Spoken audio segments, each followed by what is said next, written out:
Estamos de volta ao nosso Tira Dúvidas e continuamos com a participação do professor Vinícius Braz, de Biologia, e o professor Bruno Galvão, de Ciências. Nós estamos recebendo várias perguntas de vocês, mas continuem enviando, ainda dá tempo de participar. É só enviar uma mensagem para o nosso WhatsApp ou entrar em contato com o nosso telefone fixo nos canais de comunicação, nesses números que estão aparecendo aí na sua tela. Professores, vamos continuar com as nossas perguntas? Primeira pergunta também acabou de chegar, veio do Luiz Fernando, do Colégio Martins Pena. Por que as células procariontes não possuem núcleo, mas sim RNA? Bom, primeiro eu agradeço a sua participação mais uma vez, Luiz Fernando. Luiz Fernando é sempre muito participativo aqui, né, professor Vinícius? Ele está sempre participando, é uma pessoa muito interessada. Então, na verdade, vamos pensar o seguinte, as células procariontes, de fato, ela não tem um núcleo definido, né? Ou seja, ela não tem um núcleo porque não tem membrana nuclear, né? Nas células eucariontes, nós temos o DNA, né, que é o código genético todo ali, essa molécula de DNA, contida dentro de uma estrutura chamada núcleo. E para conter esse DNA lá dentro, precisa de ter uma membrana ao redor, certo?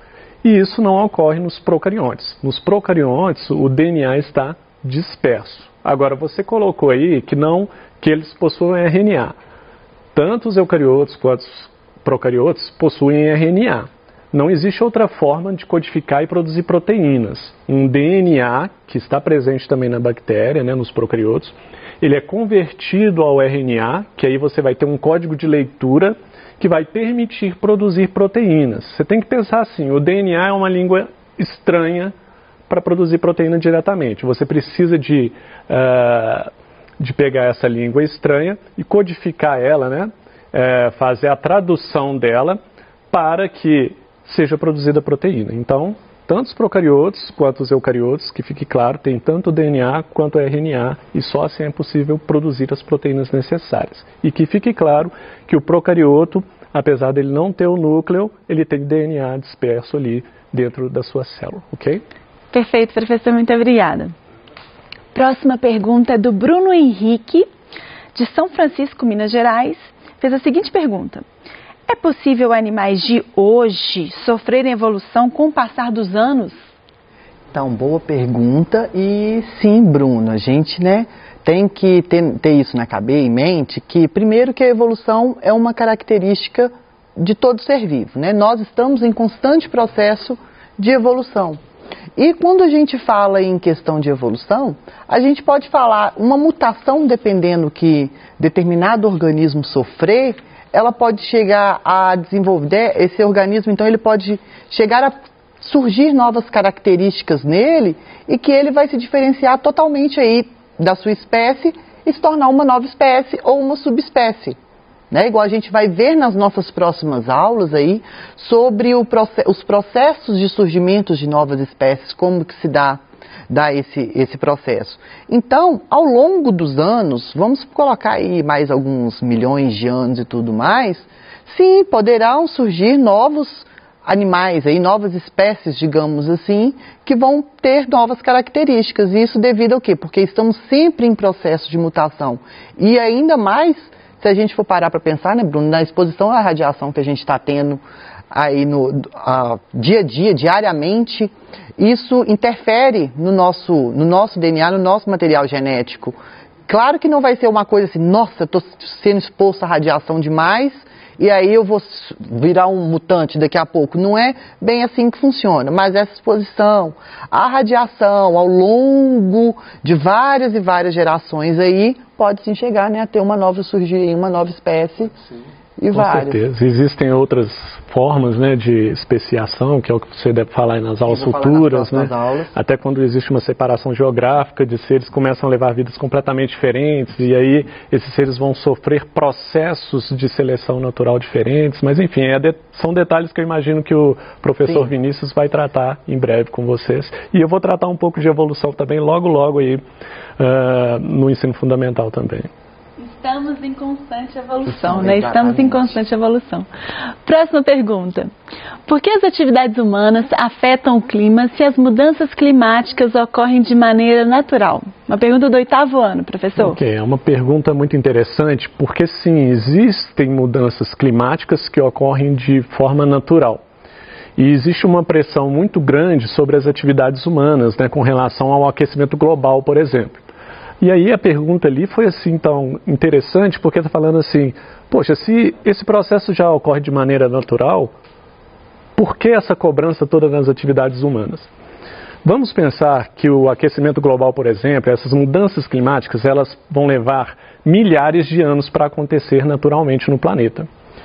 E só para você ter uma ideia, desde a Revolução Industrial, né, que é do século XIX, não é isso mesmo, professor Vinícius?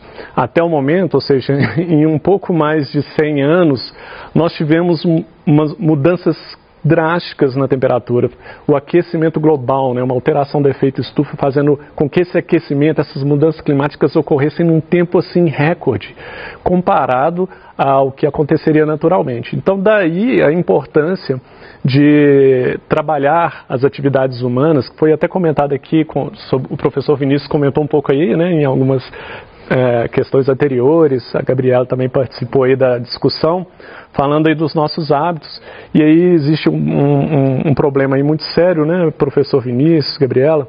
O que acontece é que a gente fica ali numa faca de dois gumes, porque por um lado você quer conservar o meio ambiente. Por outro lado, as atividades que nós já realizamos são as atividades que geram empregos, etc. Então tem questões políticas que precisam de ser melhor discutidas e precisa chegar a um equilíbrio, de forma que energias sustentáveis sejam colocadas e que essas energias gerem emprego, de forma então que a gente consiga ter um equilíbrio entre manter a economia, manter a população mundial bem economicamente e também manter o ambiente para que as gerações futuras possam desfrutar do planeta Terra tal como merece. A gente também está praticamente assim, escravo mesmo, né, super dependente da questão de novas tecnologias. A gente sabe que essas novas tecnologias, a maioria delas são tecnologias que vão assim, não poluir, mas vão ser necessários mais impactos, por exemplo, para minerar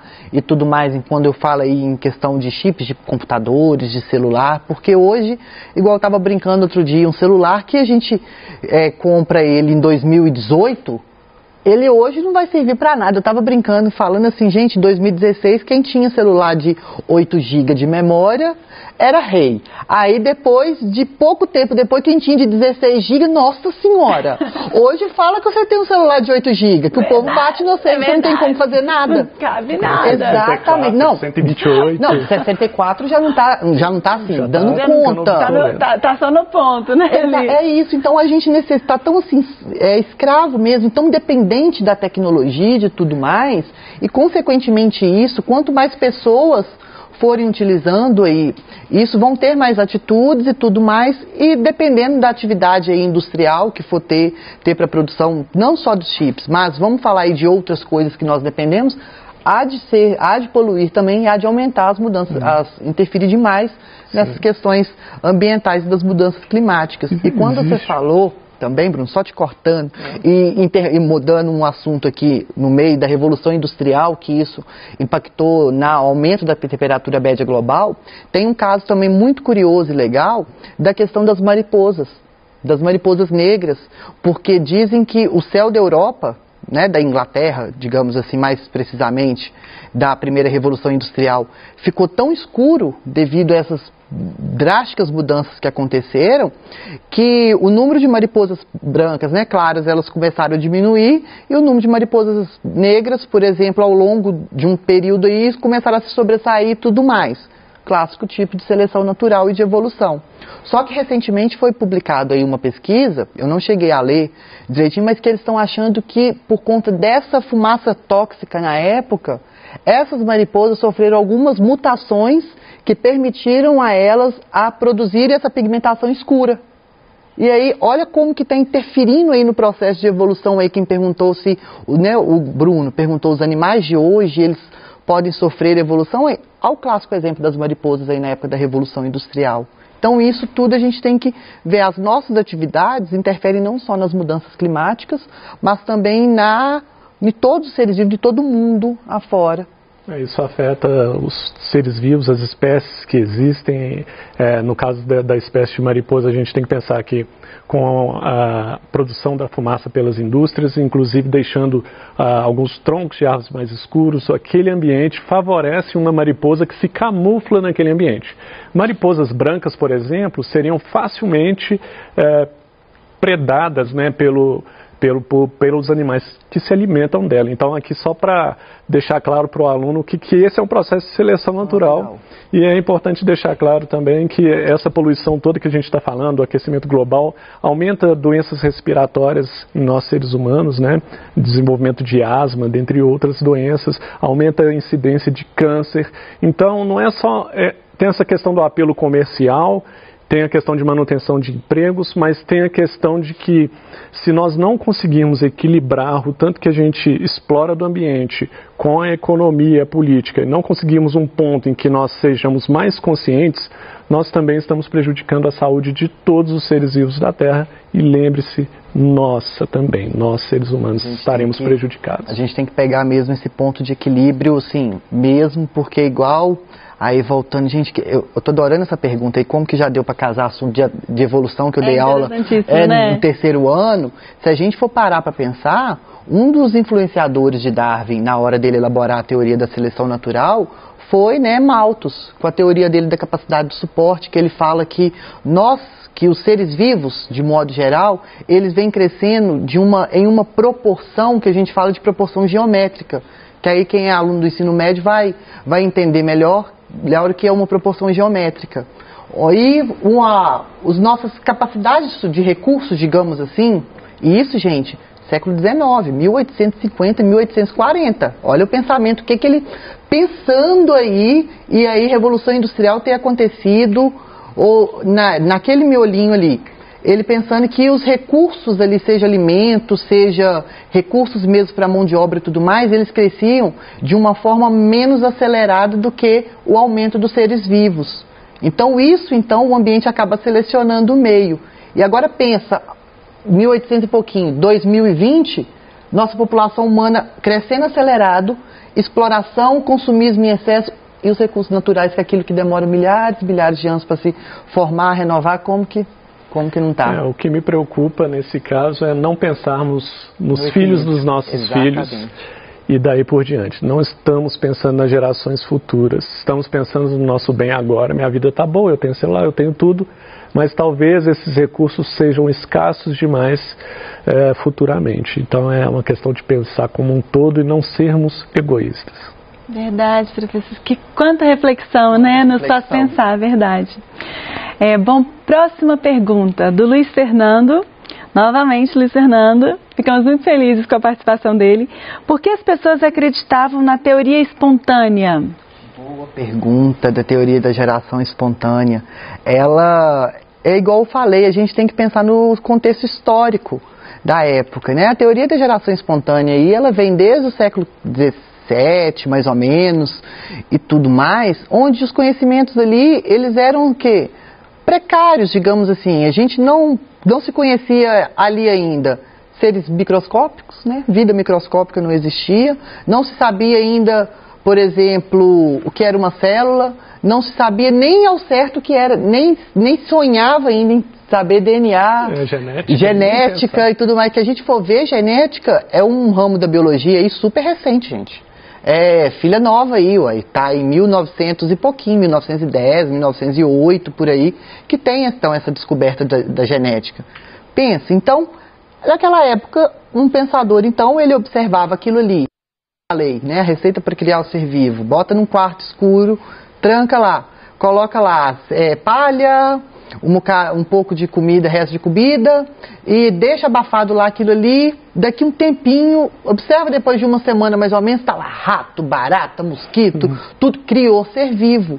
Então, elaboraram e eles observavam, e as coisas que eles observavam, por exemplo, observavam também que ao redor de uma lagoa, de algo que deixava alguns resíduos ali de comidas, de materiais orgânicos, observava que daqui a um tempo nasciam-se sapinhos ou tinha ali alguns seres vivos ali habitando, ou que se você observar ao redor de uma lagoa, de uma poça, dependendo do local ali que você observava durante algum tempo, durante um tempo, pronto, apareceu um outro ser vivo. Então eles não sabiam como explicar, só sabiam que, então aquilo ali então está dando ser vivo. Isso então é a teoria da geração espontânea, porque a ciência ainda não conseguiu derrubar essa teoria, que mais para frente, Luiz, você está ainda no 7º ano, você vai aprender isso, se não me engano, no 9º, né, Bruno? Você vai falar ainda sobre trabalho, sim. Isso. No 9º ano você vai aprender que essas teorias elas foram derrubadas ao longo com processos bastante científicos, igual a gente pode ter. Você já deve ter visto, ou já deve ter visto alguém comentar, no experimento onde Redi colocou, né, pedaços de carne em um frasco tampado, um vidro tampado, outro sem tampa, para observar aquilo ali. E aí ele começou então a ter essa coisa, peraí, não, então nem todo ser vivo vai gerar espontaneamente. Eu não vou contar o resultado, não, para não perder a essência do encanto. Mas aí mais tarde, veio um outro cientista falando, não, peraí, aquilo ali estava errado porque não dava para ser feito desse jeito. Então eles não conseguiam provar. Mas hoje, a gente sabe que ao longo da história, vieram novas descobertas que foram derrubando essa teoria e mostrando mesmo que, não, isso não acontece desse jeito. E aí as pessoas foram deixando de acreditar na teoria da geração espontânea e acreditando no evolucionismo. Perfeito. Então é tudo do contexto histórico da época, como que ela está vivendo. Ótimo, professor, muito obrigada. Bom, estamos chegando ao final do nosso Tira Dúvidas de Ciência da Natureza. Ficou alguma dúvida? Basta acessar o aplicativo Conexão Escola e enviar a sua pergunta diretamente para o seu professor. Lembrando que o acesso ao aplicativo é gratuito e não consome dados da sua internet. E você pode ainda consultar o PET, Plano de Estudo Tutorado, que está disponível para download no site estudeemcasa.educação.mg.gov.br. Lembrando que as aulas de hoje estarão disponíveis nas nossas plataformas digitais para você assistir quantas vezes você quiser. Eu agradeço a presença dos professores, dos intérpretes de Libras e principalmente a sua participação. Um grande abraço e continue assistindo a nossa programação. Até amanhã.